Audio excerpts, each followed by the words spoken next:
Hey friends, welcome back to the shaping tutorials of the Samurai version 3.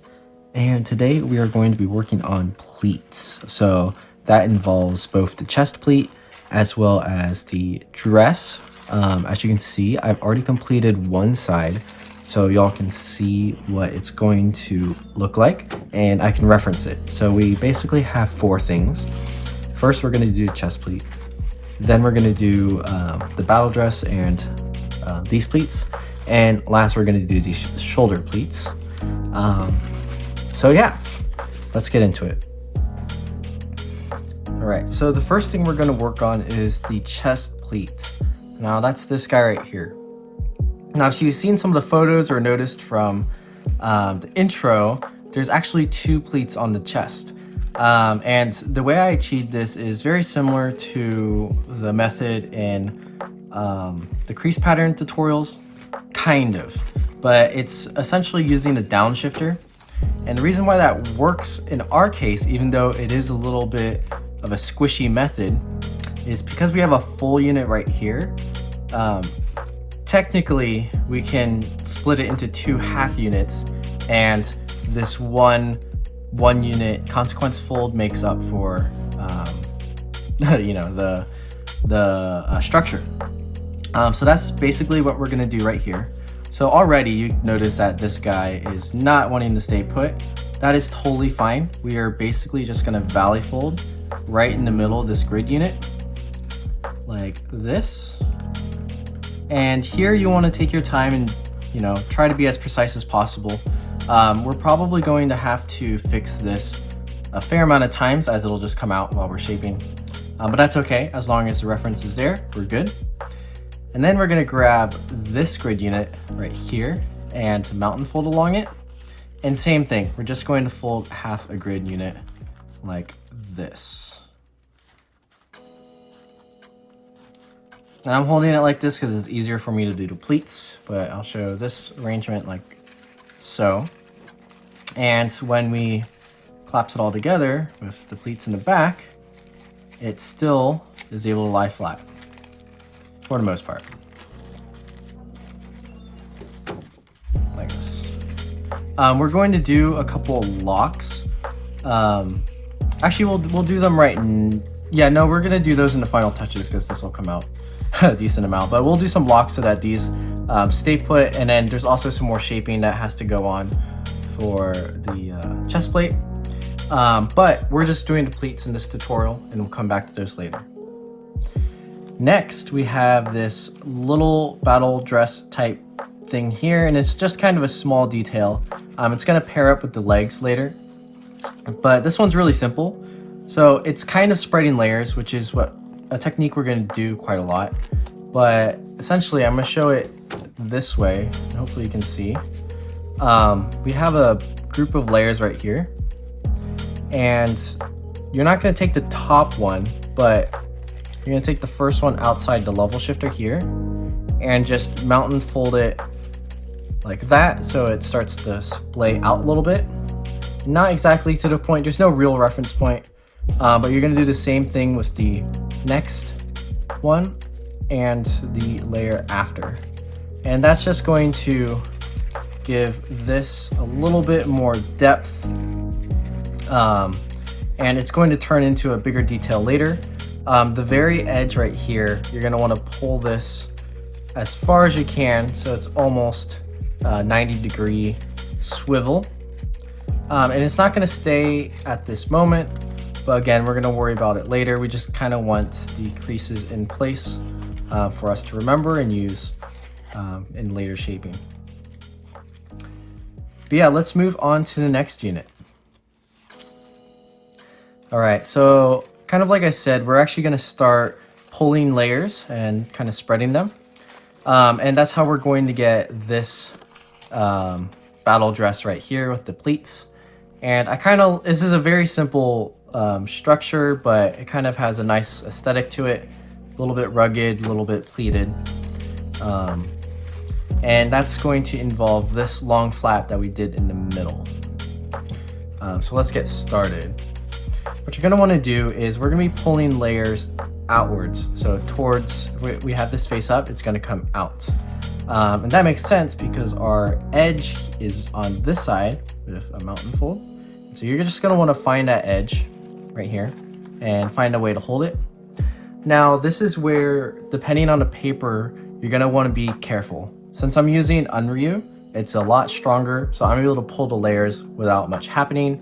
If you're using a different kind of paper or single tissue or anything where paper gets trapped very easily, you're going to want to spread out the layer like this before you pull it so that there's less chance of the paper tearing. Even if it tears, you can just pleat around it, and normally you can hide it, but really try to be careful with this part and the following part, and kind of use the advice I said depending on the paper and feel. But what I'm gonna do is I'm going to pull this layer very gently so that it opens like this. And then we're going to want to keep these grid lines. So when we recollapse it, we're going to add essentially valleys right next to the mountains. So you can see on this side I did it incorrectly. You want to keep these mountains. That way they help us with the pleat aesthetic. So again, take your time with this, be a little careful. Trust the grid lines for these folds, and you can see that's kind of what gives us the pleats here, like this. And then you're going to do the same thing on the next layer. I'm gonna pull this one very carefully, like that. And then the same thing, I'm going to recollapse here. And really, I use my fingernails a lot to get these pleats in place. You get a valley, just like that. And you're going to continue to do this until you get to this inner layer right here. So there's a small diagonal right here. Now you'll notice there's two of them. There's one on the lower level as well. We want the top level because that's what's going to show on top, and it's just easier to see.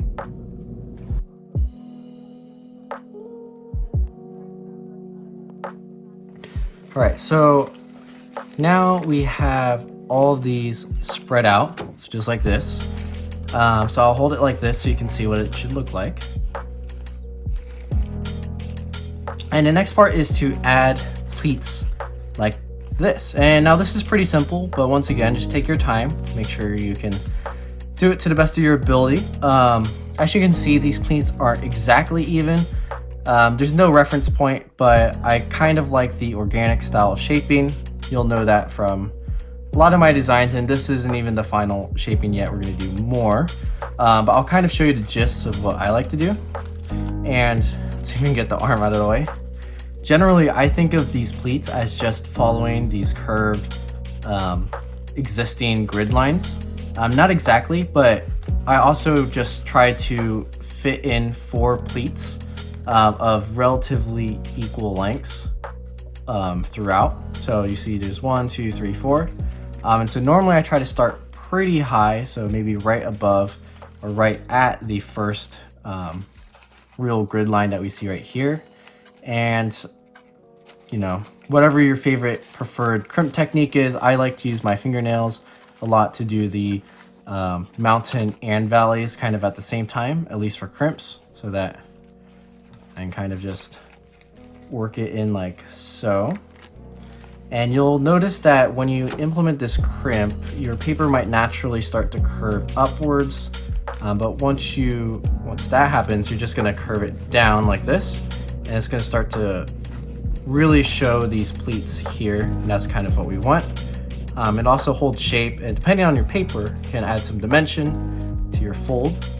So continue that all the way down. I'll show another one. So I'm just gauging where I think this pleat should go so I can fit in for evenly. And so if you need to mark this out for yourself or test it out to make sure you have enough space, go for that. If you can fit 5 pleats in, that's also good. However, at minimum, I try to do 4, as 3 starts to look a little bit unproportional since there's all these pleats over here. And Yeah, so there's another one, and then I'm going to do 2 more right here and right here. And I'll speed that up a little bit for you guys to see.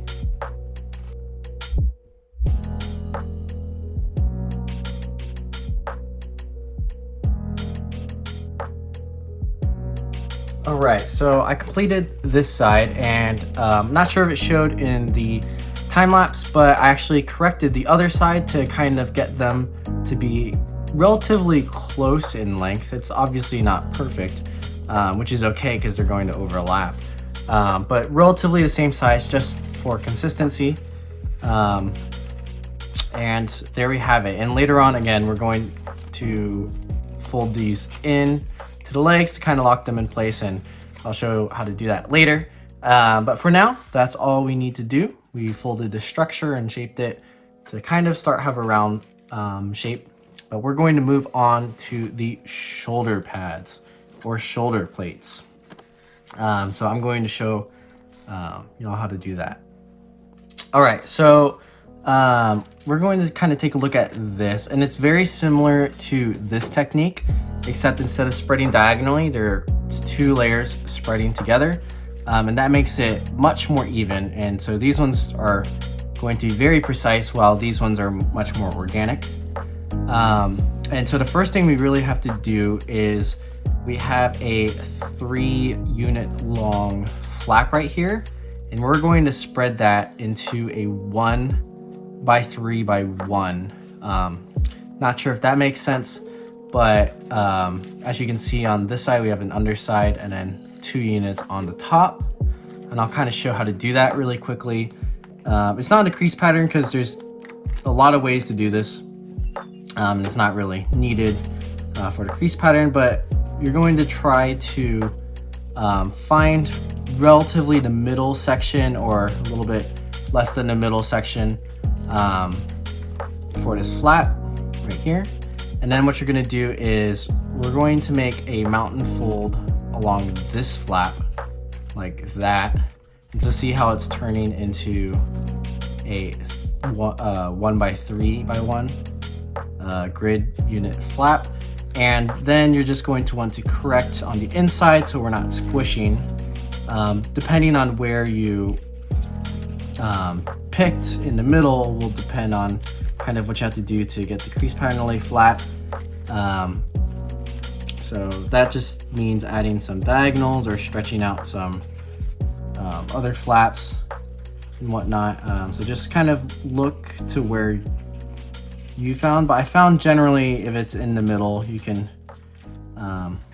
correct it pretty easily.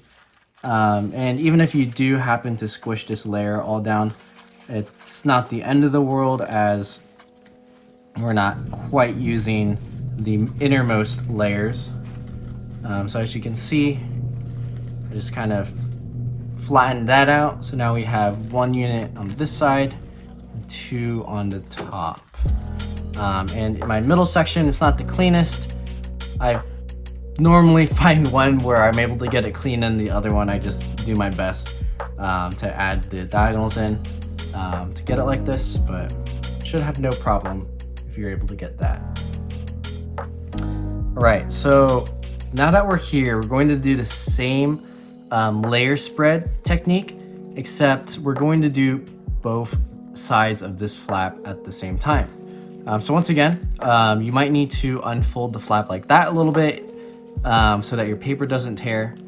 And then we're also going to grab the outermost flap that's facing down, in this case, away from the hat, to be able to spread these layers. Now, we're not spreading them fully out. You're only going to spread about 1/3 of the layer. So right here and right here. And as you can see, because these layers are connected, the whole arm is about to shift just a little bit. That's totally fine. It just adds a little bit more detail. Obviously, you're not unfolding the whole thing, so just kind of pay attention to it. And then once you have that, you're gonna crease down just to hold it in place. And as you notice, we really want these grid lines to be intact, as that's going to help with our cleanliness. Not sure if that was out of frame. but you can see we have about a third distance here. And before we keep going, this very first one is actually special. As you can see, they're all even, but if we leave this as is, it's not going to be even. So this part also is a little bit of risk of tearing, so just be careful. But we're going to outside reverse fold this layer also about a third, so it matches up with this line. And so I'll kind of show what I mean. And even for my paper, I'm going to really open up this layer to get this outside reverse fold on the edges started. So let's open it up a little bit more so we can just isolate this flap and just kind of fold it.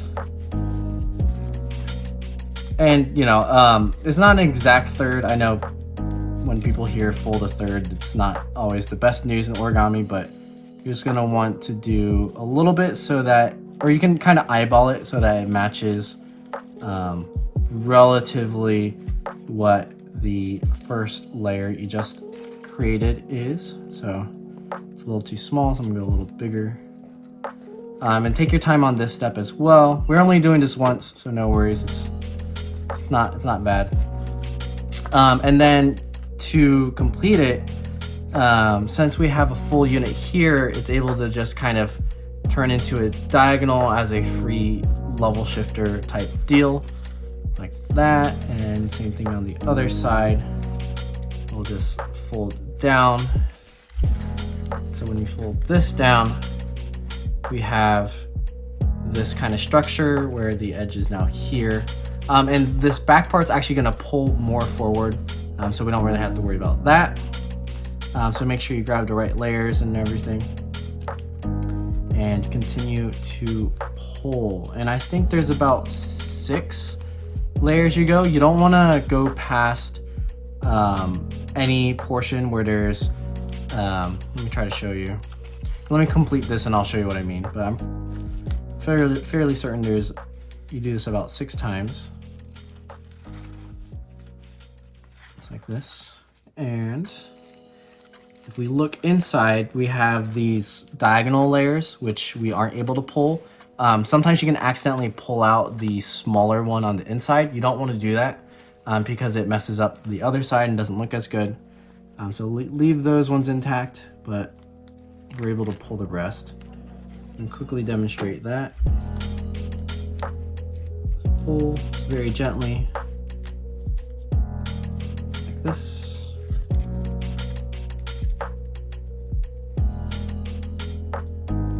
And then sometimes your other layers will come undone, so you're just gonna have to fix them as you go. And once again, complete this, just like crease it down flat to really lock it in place. And then we have one more we can do, I believe, before, yeah, this is the last layer, so one more.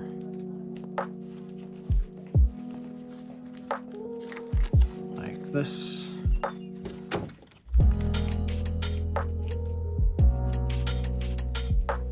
And fold it down. And this part is a little bit more difficult, so take your time on it like I'm doing. And yeah, just don't rush the process. No need to rush the process. Like that. And then the last thing you want to do is just kind of even them all out so that they're about the same. And then depending on the other side, you can kind of judge the width, whether you need to make the pleats bigger or smaller. So in my case, I need to make them slightly larger. And we'll be good. Good to go. And yep, that's the last layer. We don't want to go any further beyond that. And I'll show you what to do next. And before we continue on, I'm actually just going to give you guys a better look at the pleats, like this. Kind of see that. And give you a look at here.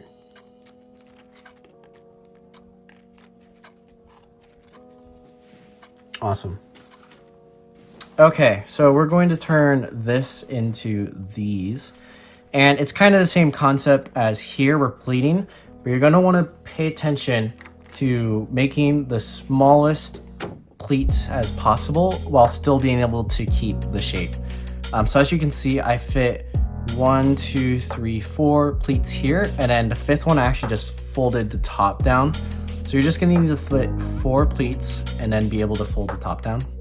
And it's easiest to start from the bottom. So what I like to do is, if you can get 2 pleats with this 1 unit flap, where it's basically 1 pleat and then you use this center line as a pleat, then normally you can space it out pretty well, but otherwise there's no real references. But once again, I like to use my fingernail to pleat. So I'm gonna kind of measure with my fingernail where I want them to be. I'm gonna start making the mountain fold, like just with my fingernails, and then I'm going to use my thumb to actually get the pleat started. And since this is a super small pleat, I'm being very careful on how much I actually do. And so this, just take your time. And as you can see, just with a little bit of working the paper, I'm able to create that pleat, and it's pretty clean and it's pretty small. We're able to continue. This one's a little bit harder because we're using the center unit as a pleat. So again, I'm just going to use my fingernails like this to kind of generate a mountain fold, and then crease down on that. And then once again, use my fingernail and my thumb to create a valley fold. And that forms another pleat, and then just carefully crease that down to lock it in place. Like this. And then now we're going to try to get one more around here before we finish it off.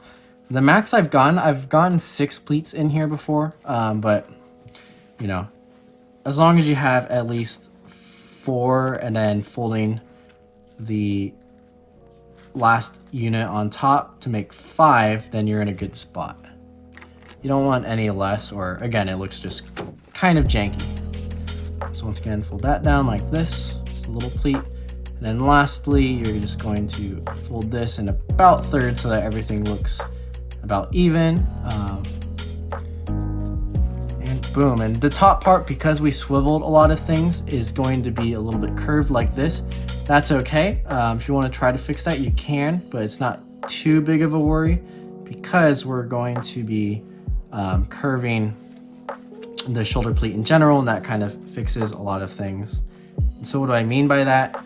Let's take a look at this one. You can notice the pleats are very out, and that's because in the final shaping, we're actually going to want this to kind of curl around like an actual shoulder pad. I'm gonna show here. Like that, and as you can see, the pleats work for us as they start to spread out. They generate this really nice shape. So similarly with here, to kind of do that, what I'm actually going to want to do is we want the shoulder plate to be as high as possible along the shoulder. So as you can see, there's still quite a lot of room on this underside. I'm going to push it as far up as I can, and because we did a lot of pleats, it can strangely, there's like a little bit of leeway. We're able to push it like half a unit higher without affecting the rest of the structure. Just crease that down so it stays. And then you're going to take the arm here, and what I like to do is I just like to use my thumb to just kind of give it a little bit of a curve. Again, it's not a full fold, but then from the shoulder I kind of do a little valley fold here, again not fully creasing, just to get the shoulder pads in place. And then now you can start shaping it into a curved unit, and you'll notice that the pleats will start to spread out a little bit and form that nice scaled armor type pattern. Now if your vertical pleats start spreading out, make sure you fix those. You don't want those to come out. You just want the 3D-ness of the curve to pull the horizontal one, the other ones out, the grid spread layers out. And then lastly, normally this is like a final touch, but you can kind of see on the hand, I have a small crimp here for the elbow. And so If you want to think about like a gauntlet, normally it's a full thing and there's like a rim right here. So I'm going to do a small crimp right about where this grid line is. And if your paper is a little bit thicker, or if you're using a smaller piece of paper, you might not be able to do this. So if you're folding under 50 centimeters, this detail might not be possible. But if you're using larger paper, or if you're using single tissue, which is thinner, you might be able to get this detail. But it's basically another small pleat. And then on the underside, I guess you can make it a little bit bigger if you want. Just don't make the arm too short. You can just do a simple lock with either a swivel fold or just a valley fold in the corner. So like this.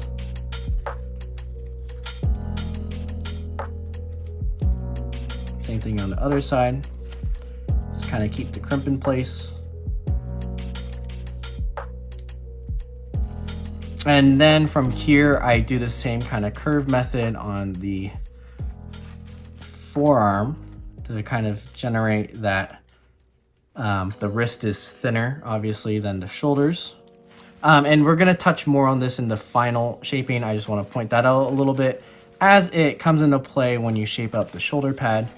And yeah, so the main concept of this is that your shoulder pads, you want them to cover a little bit of the front and reach a little bit towards the back. That'll be what I think is most aesthetic. I recommend just looking up references of shoulder pads like this. Not very historical, but you can find some fantasy, like Lord of the Rings or something, examples of this. And that is basically what you need to shape the arms. Obviously they're not done yet, but the structure is done, like I said before. And as you can see, some of our pleats came out. That's okay. We're gonna fix that all in the final shaping. But yeah, that's it for this tutorial. Hopefully it's not too long. Take your time with this. I know I'm kind of going fast, but really take your time with this. Make it the best you can be. And if you have any questions, leave a comment below. I'm trying to finish the shaping tutorials, just pumping them out one by one. So I'll see you guys in the next tutorial.